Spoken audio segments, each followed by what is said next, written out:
मनुष्य की सबसे बड़ी कमजोरी है आलस्य। यदि उसके जीवन में आलस्य ने अपना पूरी तरीके से घर बना लिया है तो वह मनुष्य कभी सुखी जीवन व्यतीत नहीं कर सकता है।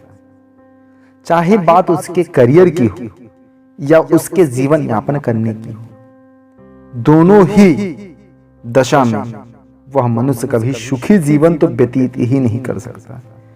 इसलिए मित्रों, यदि आप अपने जीवन से आलस्य को दूर भगाना चाहते हैं तो कभी भी अपने मन में यह मत लाइए कि अगर आपको कोई कार्य करना है तो रहने दो, इसको हम बाद में कर लेंगे। यहीं से आलस्य अपना एक रूप लेना स्टार्ट कर देता है। आलस्य जितना ही आप अपने आप को पीछे खींचेंगे, आलस्य उतना ही ज्यादा आपको चारों तरफ से घेरता जाएगा।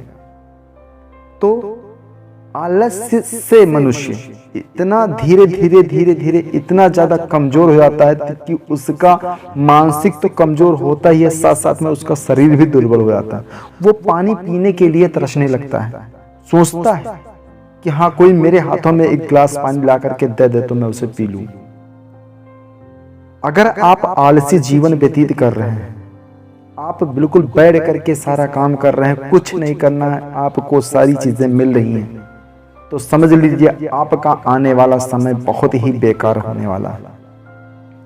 क्योंकि अगर आप आलसी होते जा रहे हैं तो आप कभी भी अपने करियर को प्राप्त नहीं कर सकते।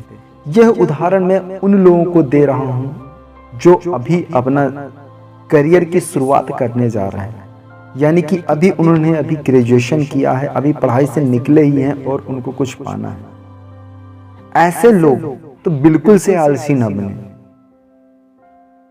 दोस्तों, आलस्य मनुष्य की सबसे बड़ी कमजोरी है और जब मनुष्य आलस्य पर विजय प्राप्त कर लेगा तो समझ लिए उसने अपने जीवन में सारी चीजों को प्राप्त कर लिया। क्योंकि आलस ही एक ऐसी भयंकर बीमारी है जो मनुष्य को पूरी तरीके से कमजोर कर देती है। आलस से बचे रहने के लिए आपको हमेशा तत्पर रहना चाहिए, हर कार्य के लिए अग्रसर रहना चाहिए। कभी भी अपने मन में यह नहीं सोचना है कि रहने दो, मैं इस कार्य को भी 1 घंटे बाद कर लूंगा। यदि आप ऐसा करते हैं तो समझ लिए आलस्य आपके ऊपर हावी होता जा रहा है।